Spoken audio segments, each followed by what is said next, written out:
에펠탑에서 버스를 타고 루브르 박물관으로 갔다. 걸어서 45분 거리라서 금방 도착했다. 루브르 박물관 주차장에 도착하고 가이드가 말했다.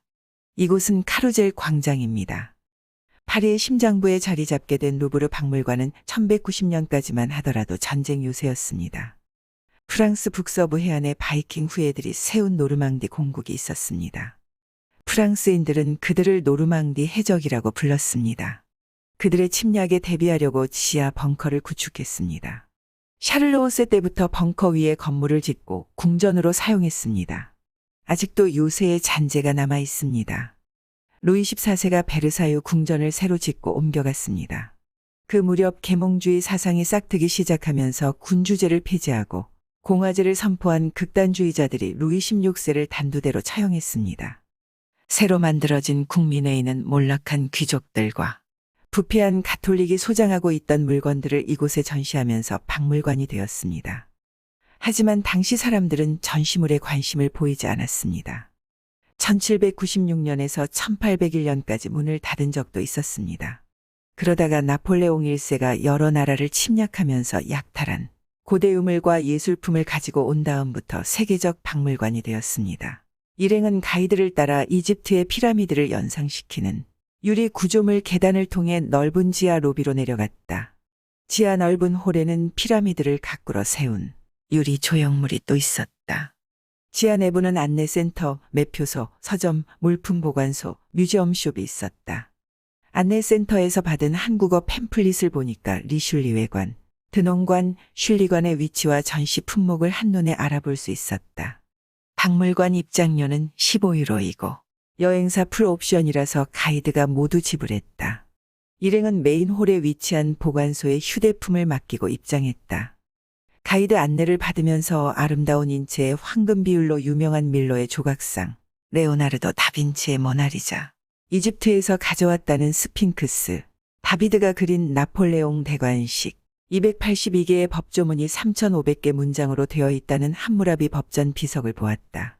나는 대충 보고 난 다음 영화 다빈치 코드의 한 장면을 떠올리면서 루브르 박물관장 소니에르가 발가벗겨진 채 큰 대자로 누워있던 장소가 어디인지 찾고 있었다. 시체의 배꼽을 중심으로 양손 끝과 양발 끝을 잇는 커다란 원이 바닥에 그려져 있었고 기원전 1세기에 활동했던 로마 건축가 비트루비우스의 인체 비례도를 스케치한 다빈치 코덱스의 그림을 연상시키는 형상이었다.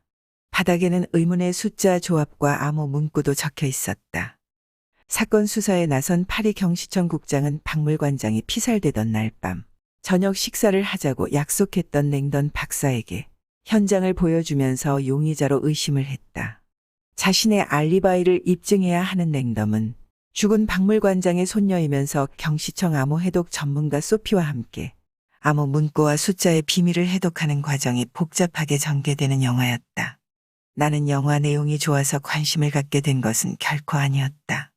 2005년 5월 19일자 중앙일보 기사에 공감을 하면서도 원칙과 독백에서 비롯된 또 다른 생각 때문에 뒤끝이 찡찡한 아쉬움을 떨쳐버릴 수 없었다. 니케아 공의회가 기독교 억압의 역사를 여는 프롤로그였다면 영화 다빈치 코드는 기독교 억압의 역사는 끝났다는 것을 공개적으로 알리는 에필로그이다. 이제 그 누구도 예수가 인간이었고 막달라 마리아와 결혼해서 자녀를 낳았고 그 자손이 이어져 오고 있다는 것과 같은 반기독교적 주장을 해도 교회로부터 핍박을 당하거나 종교 재판을 받거나 화형을 당하지 않아도 된다는 공개적 선언이 된 것이다. 아울러 콘스탄티누스의 니케아 공의회로 변질되기 시작한 기독교가 삶의 질을 윤택하게 하고 향상시킨 것이 아니라 민주주의와 자유 그리고 인권을 극도의 나락으로 빠뜨리고 인류를 커다란 불행과 재앙으로 몰아넣은 장본인이란 역사적 진실이 상식화되는 도화선이기도 하다. 이 기사가 있기 전이었던 2003년 소설 다빈치 코드가 나왔다. 그보다 앞서 성열과 성배는 1983년 한국에서 출간된 바 있다. 책이 출간되니까 개신교와 천주교 단체의 반발과 사회적 파장을 이유로 회수 절판되었다가 2005년 11월 다시 나왔다. 성열과 성배는 미스테리아적 이교도들, 나그 한마디에서 발견된 그노시스적 복음서 등 다양한 자료를 논거로 제시하면서 예수는 십자가상에서 죽지 않았으며 막달라 마리아와 결혼하고 아이를 낳았다고 주장했다. 성열과 성배가 출간되기 얼마 전 메로빙거 왕조 기록이 담긴 두루마리를 발견했다면서 희대의 사기극을 벌린 사람도 있었다. 프랑스의 건축 디자이너였던 플랑타르가 위조한 문서를 가지고 메로빙거 후손을 자처하면서 시온 수도회를 다시 결성하려고 했다. 사기극은 장기간에 걸쳐 준비되었다. 양피지 문서와 함께 보물을 발견했다고 밝혔는데 이때 플랑타르는 마지막으로 생존한 메로빙거 왕조의 계승자 다고베르트 2세의 자손이라고 주장했다. 그의 친구 세리제와 함께 서류를 날조했으며 프랑스 어느 잡지 논설에 가짜 문서를 포함시키는 치밀함도 보였다. 제3의 공모자로 의심되는 작가 시드도 1967년 발표한 책에 이들의 주장을 뒷받침하면서 시온 수도회가 유명해졌다. 가짜 문서를 프랑스 파리 국립도서관에 기증하는 고단수의 사기극을 벌리면서 프랑스 왕위를 요구했다. 그러나 학자들에 의하여 날조된 문서임이 드러났다. 법정에 선 플랑타르는 족보가 거짓임을 시인하고 풀려났다. 하지만 왕위를 요구한 것은 반정부 음모에 해당된다면서 엄중한 경고를 받았다. 그런데 플랑타르 사기극과 유사한 것들이 너무 많아서 빙산의 일각에 불과하다. 비근한 예를 들면 예수와 일면식도 없는 바울이 다락방에서 예수가 최후의 만찬을 주재하는 광경을 목격한 것처럼 거짓말한 것이야말로 플랑타르 대선배이고 원조격이었다. 최후의 만찬은 역사적 사실이 아니다. 바울이 날조한 거짓말이다. 이렇게 말한 사람이 이 글을 쓰고 있는 나 말고 또 있을까? 알고 싶어서 인터넷 검색을 했는데 없었다. 가톨릭 교황청으로부터 최후의 만찬 때문에 이단 신문을 받은 사람은 있었다.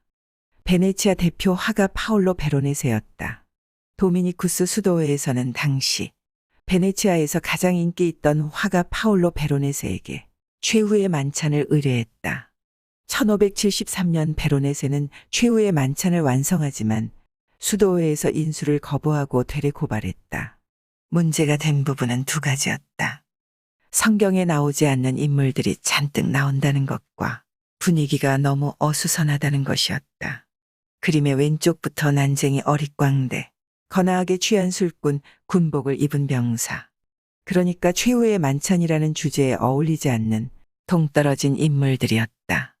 예수가 유다에게 배신을 당하고 십자가에 못 박히기 전 마지막으로 제자들을 만났다는 일화와도 어울리지 않는 분위기였다. 베로네세는 종교 재판을 받는 과정에서 최후의 만찬이라는 주제와 예수 그리스도 및 제자들에 대해서 모독할 의도가 전혀 없었으며 어릿광대나 술꾼 등은 어디까지나 예술가로서의 상상에 따른 묘사라고 해명했다. 이 해명이 받아들여져서 베로네세는 최후의 만찬에서 특정 디테일을 수정하는 조건으로 무죄 방면되었다. 그러니까 어릿광대와 독일 병사 등은 덧칠해서 화면에서 없애고 대신 막달라 마리아를 그려 넣는 정도로 끝났다. 내가 만약 그 당시 생존했더라면 마녀 사냥의 표적이 되고도 남을 일이었다. 그러나 지금은 어느 누가 반기독교 주장을 해도 교회로부터 핍박을 당하거나 종교 재판을 받거나 화형을 당하지 않아도 되는 세상이니 나는 계속해서 그 이야기를 하려고 한다. 예수가 배단이 사람들 비밀 아지트였던 다락방에서 최후의 만찬을 주재했다는 바울의 거짓말을 그 당시 사람들은 말할 것도 없거니와 그 후에도 믿지 않았다. 서기 30년 예수 사건을 알고 있었던 소아시아 총독 켈수스가 다음과 같이 말했다. 예수는 자신의 거룩한 사명을 확신하지도 않았고 성경의 기적과 같은 사건들은 허구적인 이야기이고 설사 그런 것들이 있었다고 해도 그것은 이집트인들의 주술적 전승들을 수용한 것일 뿐이다. 인류 최초 여성 수학자였던 히파티아도 이집트 알렉산드리아 무세이온에서 학생들에게 다음과 같이 말했다. 우화는 우화로 신화는 신화로 불가사의는 시적 판타지로 가르쳐야 한다. 미신을 진리처럼 가르치는 건 끔찍한 일이다. 유약한 사람들은 그런 가르침을 진리로 받아들이고 나서 엄청난 고통을 겪지만 더욱 비극적인 사실은 그들이 그런 가르침에 만족감을 느낀다. 또 다음과 같은 말도 했다. 인간은 살아있는 진리를 위해 싸워야 한다. 미신은 막연하고 실체가 없기 때문에 그것을 반박하기가 어렵다. 그러나 진리는 시야와 관점의 문제이기 때문에 바뀔 수 있다. 알렉산드리아의 가톨릭 주교 카릴로스가 서기 414년부터 히파티아를 조직적으로 억압했다. 주교의 반대 세력이었던 오레스테도 동참하면서 히파티아는 두 파벌 사이에서 정치적 공격을 받았다. 카릴로스가 대중의 광기에 불을 질렀고 폭도들을 선동해서 서기 415년 3월 대학으로 강의하러 가는 히파티아를 마차에서 끌어내어 머리카락을 다 뽑고 벌거벗긴 후 날카로운 굴껍데기로 피부를 벗겨내는 고문을 가하면서 고통을 주다가 화형에 처했다. 히파티아는 중세 유럽에서 유행하던 마녀사냥 첫 번째 희생자였다. 그러나 고대 로마가 중세 계몽주의에 앞선 르네상스 맹하였다는 내가설이 진실로 인정받게 된다면 반문명적 세력은 오래 전부터 있었기 때문에 기원전 44년 암살당한 카이사르가 첫 번째 희생자가 되고 십자가상에서 죽임을 당한 예수가 두 번째이고 히파티아는 세 번째가 된다. 가설은 어떤 사실을 설명하거나 이론 체계를 연역하기 위한 수단이다. 심증이 가면서도 물증이 없으면 가설이라고 한다. 가설로부터 이론이 도출되고 관찰이나 실험을 통해서 타당성이 입증되면 진리가 된다. 그렇지 못할 경우 가설로 남는다. 나폴레옹과 수학자이면서 천문학자였던 라플라스와 그의 선배 라그랑주의 에피소드가 다시금 생각났다. 라플라스가 자신의 저서 한 권을 나폴레옹에게 진상했다.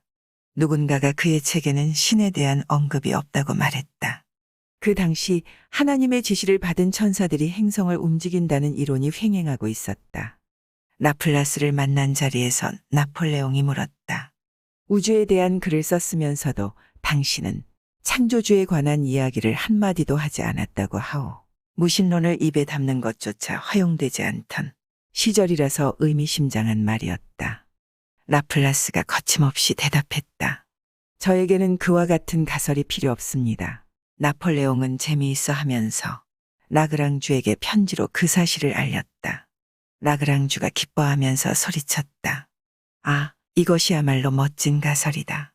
그것 하나만으로도 많은 것이 설명되지 않는가. 내가 여기까지 생각했을 때 휴대용 단말기 이어폰에서 가이드가 주차장으로 오라는 음성을 듣고 서둘러 루브르 박물관을 나섰다.